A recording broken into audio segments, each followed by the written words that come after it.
So we have our dried out puffs ready to go, and we went ahead and started the next step, which is going to be poking holes in the bottom, but we saved, if you can see, tiny little hole. We saved some to show you.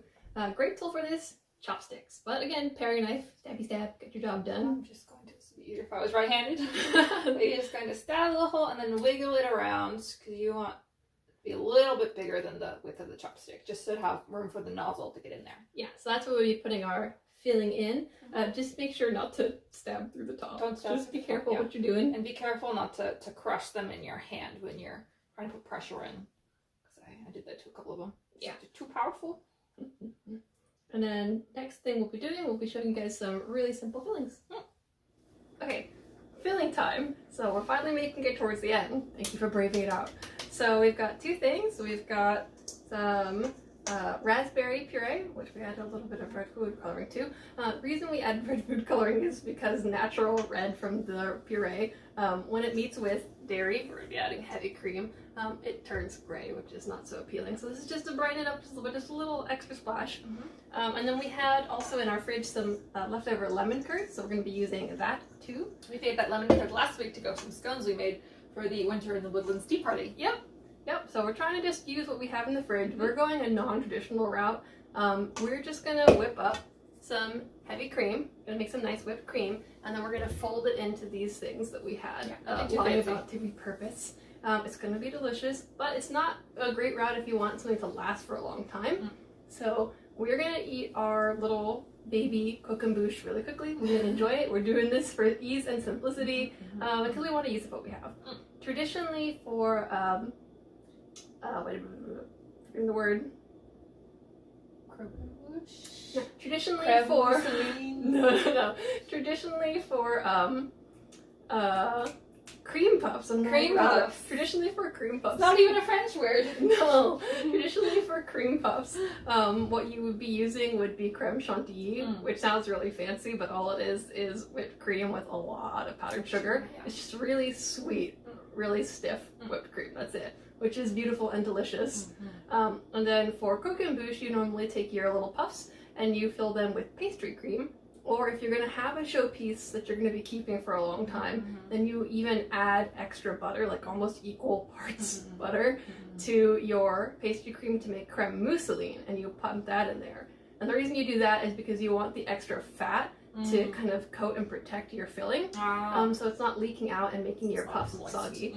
So this is going to be simple, quick, delicious, but not great for long lasting, which we are not worried about. No, we'll finish. We are going to eat those bad boys. Because our Croquembouche is going to be like this big, It's but like a little baby traditional Croquembouche is like, I don't know, yay high. Yeah, they can get pretty big. They can get pretty big. I'll post a picture that I did for a work party 2 years ago. 2 years ago, yeah. Yeah. That was a big boy. And hers was, pretty tall. He was tall. He was pretty big. Yeah. Okay, so we're gonna go ahead and do some whipped cream, and then once that's ready to go, we'll show you guys folding it into these two and setting up our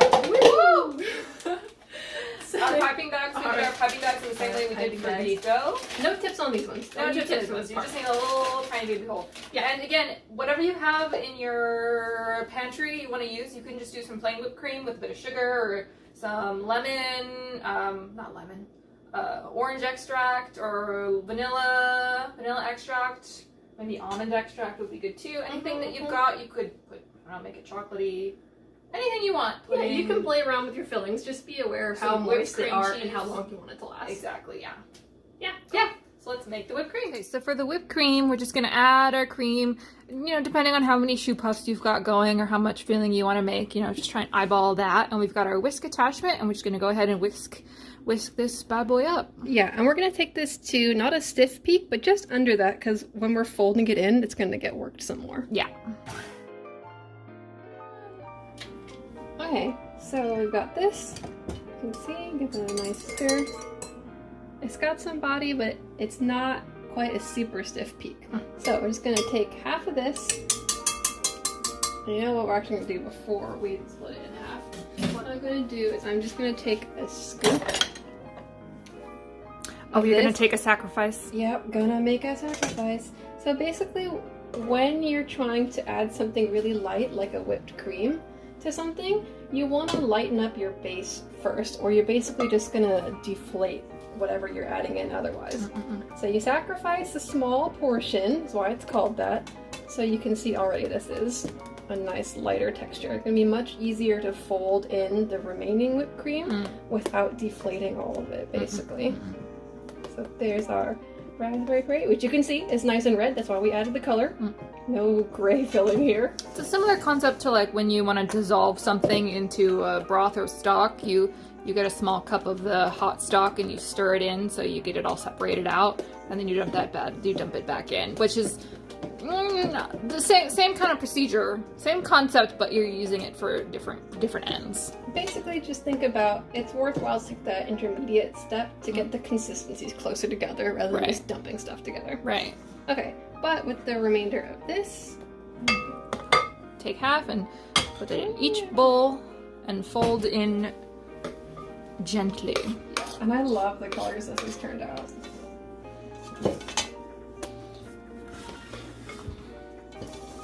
Sorry, moving it as you're trying to put stuff in. Oh, look really good. And we didn't add any sugar to our cream because both the fillings that we have are already pretty strong in flavor.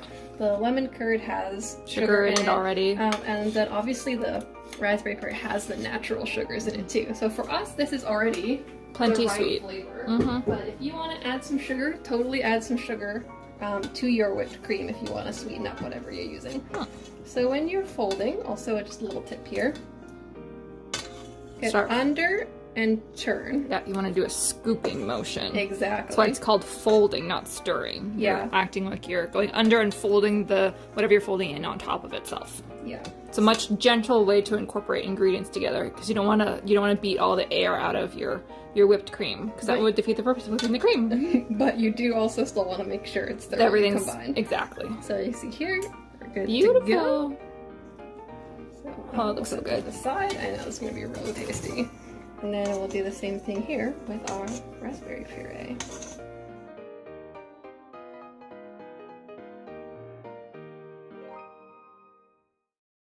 Oh, beautiful. Okay, that's such a pretty pink color. I know, it's really nice. It's looking a little fleshy on camera, but in real life it's very, very beautiful, very vibrant. Yeah, it's a nice soft pink in real life. This camera is not quite soft raspberry pink. Yeah.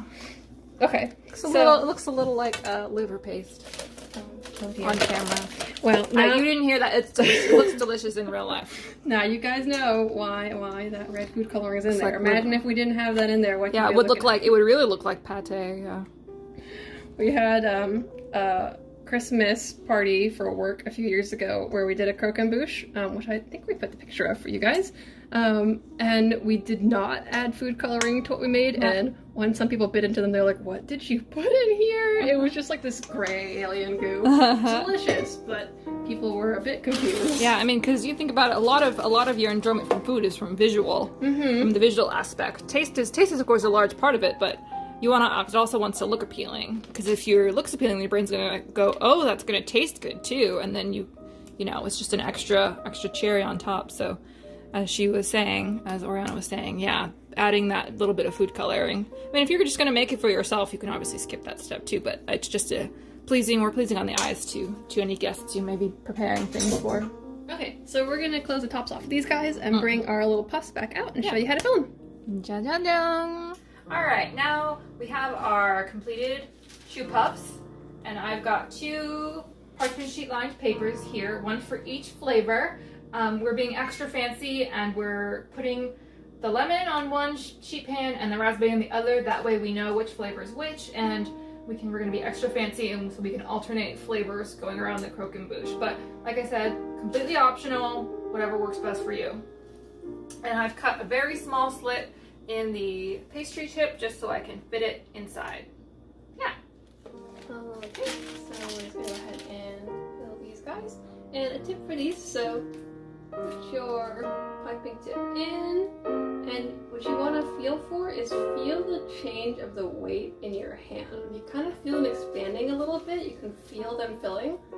Stop when you feel it's kind of heavy, and you can see the filling but you don't want it to be coming out the back end. You filled it up so much. And also keep an eye out for any cracks they may naturally have in the top, and they might explode out like this. Not great for building with, but delicious for snacking. And we've estimated that we're going to need about 35, 40-ish choux pastries for our croquembouche. So we're going to go ahead and aim for about 20 of each flavor. Again, we're going to have extras just in case you have any guys that get messed up, like this one here. He burst, which means I can eat him. And yeah, we're just going to get to work and fill up our little choux puffs. Yep. So we're going to fill these up, and then the next and final step will be to make a caramel. And the caramel is going to be a glue that's going to help us put the whole thing together. And there's a couple of different ways you can go about it. Let's see, I'll show you guys.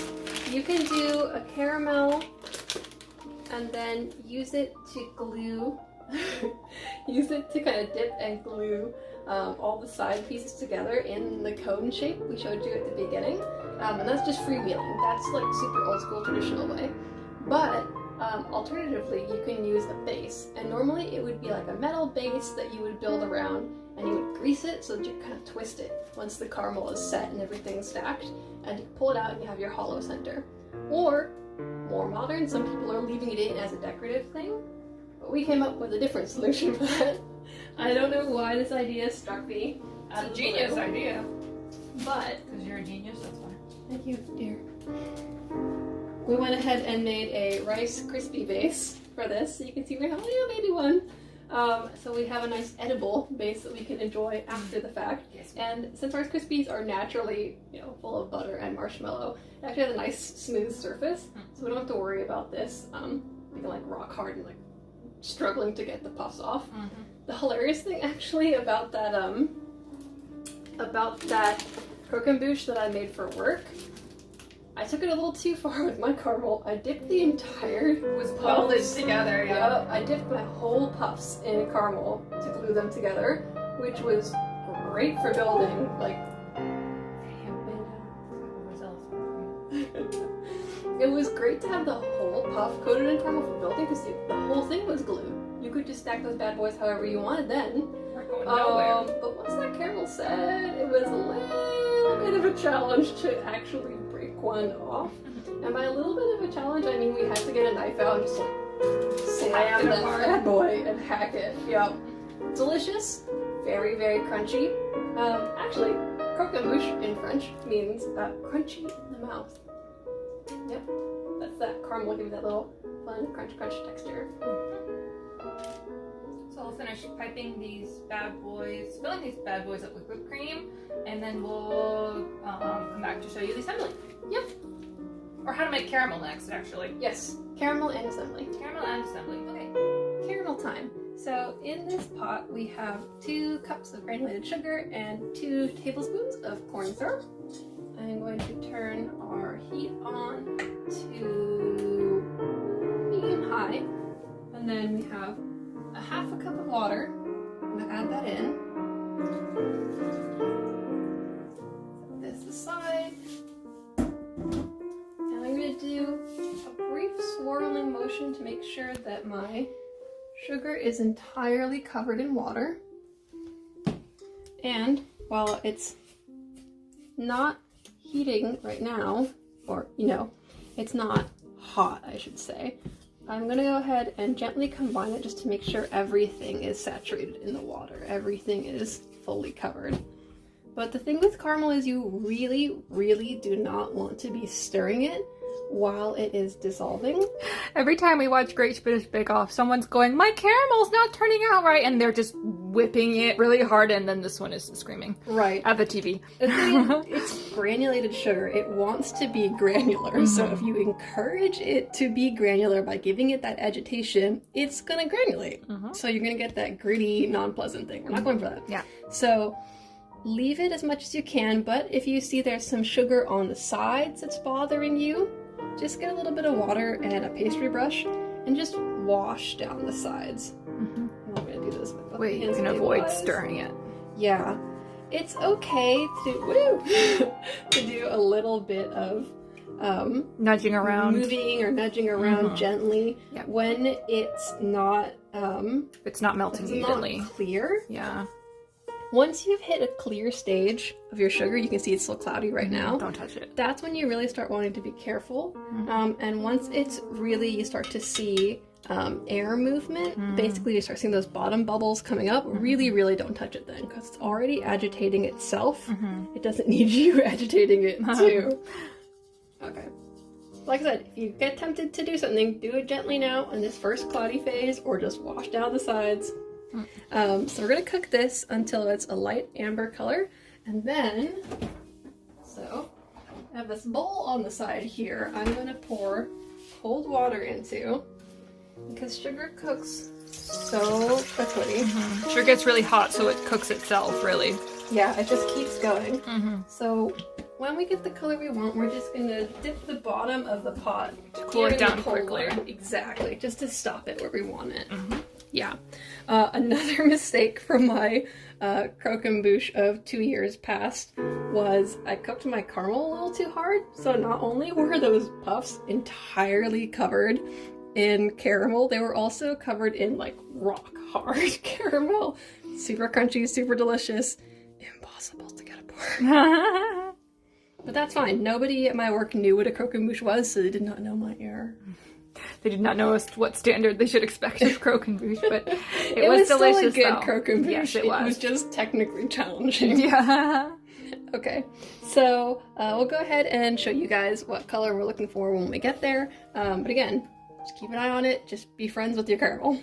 So you guys can see our setup here as our caramel is going. We have our puffs on two sides here. We have a little salt pad. We have our base ready to go, and our secret weapon, chopsticks. Don't want to burn our hands on the caramel. Yeah, listen, the old school way of doing this is just to pick them up, dip the bottoms or sides in caramel, and glue those bad boys on. That is an excellent way to get to singe your burns. fingers off. Yeah, it only works if you got asbestos hands. Many a pastry student has been given this task by the older pastry chefs who do not want to be burning their hands anymore.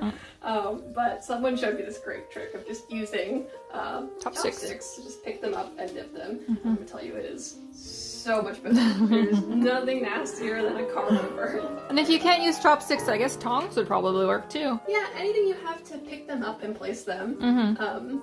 Anything that gives you a secure grip on them that is not your hands. That is not your precious, precious flesh. Choice. Yes. And then, Allegra, if you want to come over, we can show them the sugar. It's getting there. Still pale. So it's clear now. Again, when you see these air bubbles and stuff coming up, Don't not touch it. Stir. It's going to be tempting, but I promise you don't. If you feel like it's coloring unevenly because your pan's not heating evenly, you can swirl it. A gentle swirl is okay. That's fine. But don't be really vigorously doing anything with it.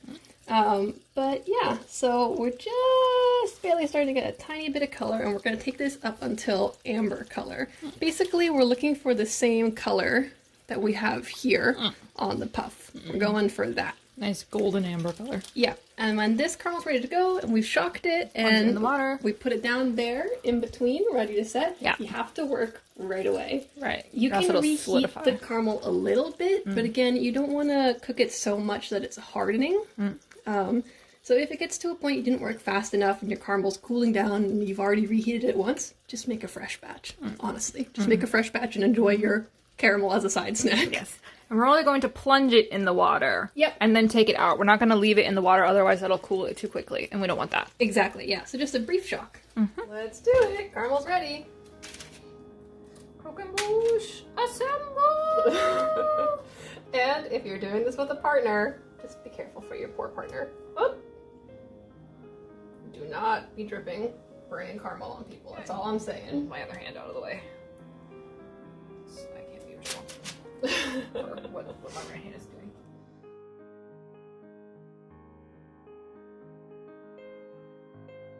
This part though, this is really fun to do with like family or friends.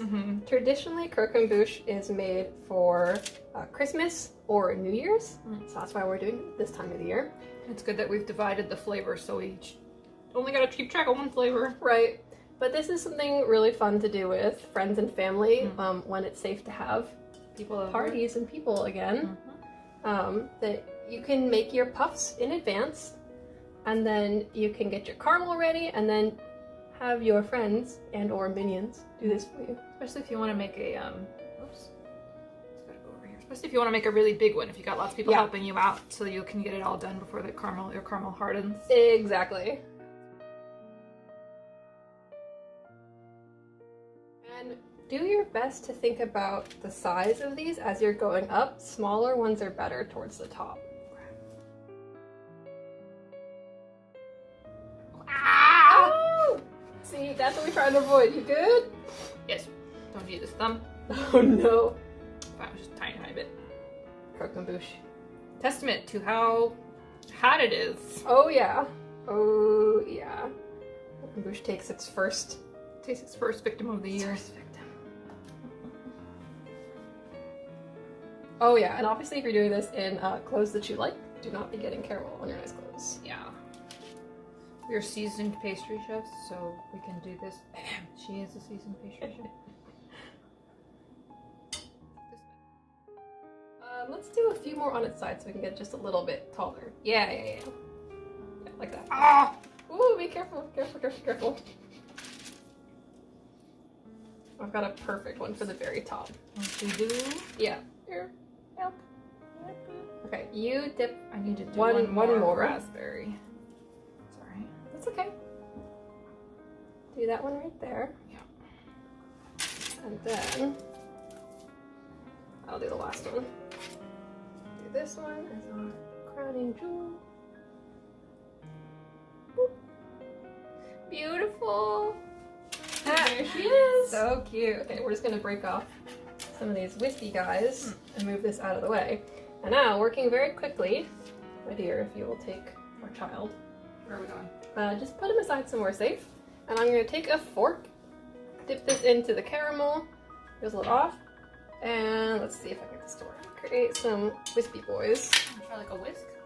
Yeah, I mean, traditionally, one of the best tools for this, there we go. It's gonna be a little thick, but it's gonna go fast. Traditionally, one of the best tools for creating caramel wisps like this, creating your spun sugar, if you will, is straight up just a whisk with the tines sawed in half, which is really confusing when you see it in person. You're like, what are you doing with this? Sawed-off whisk for your dark deeds. Yep, for your dark deeds. Put this again on the sill pad. Do you want a bigger one? No, I just need to work faster. Just need to not be afraid. The caramel senses fear. Caramel can't hurt you. I mean, It can. the caramel knows its power. The caramel's more afraid of you than you are. That's probably also not true. The caramel senses fear. So is this easier to do with scalding hot caramel? Yeah, this is easier to do when you just honestly have free reign to make a mess and not be concerned about all your stuff. I know some people make like a cardboard box and then put it and Yep. then just... Okay, can you bring our child back towards me? Yes, So I'm gonna Croquem do Jr. Croquem Jr. I'm just trying to create a beautiful little Garland. garland. Caramel We've garland. got enough going on here. Can I do this?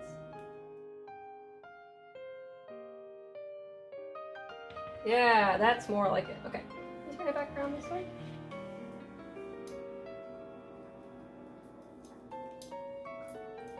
Just trying to make a sash, if you will. Okay. Let's make a little bit more, and this will be ready to go. Sexy swoop for our Croquem. Croquem-son. Croquem-son. Croquem-son. Beautiful. If you're too afraid of the caramel, this tip is also optional. It's very, very optional. You can also do like some chocolate drizzle or any other topping, powdered sugar just on top. Powdered sugar is nice. Cocoa powder on top. Whatever decoration you want or no decoration. Yep. A nude croquembouche is also very nice. Yes. Once again, all croquembouche respected in this house. But there we are. There is our croquembouche. Our little mini croquembouche for 3. Just us and my brother. That's it. Yes. Okay, we'll clean up and then we'll show you guys the finished things. Nice pint-sized croquembouche for your small quarantine family. Yes. Here we have our completed gougères and croquembouche. Thank you so much for watching, and I hope you enjoy. Hope you enjoyed.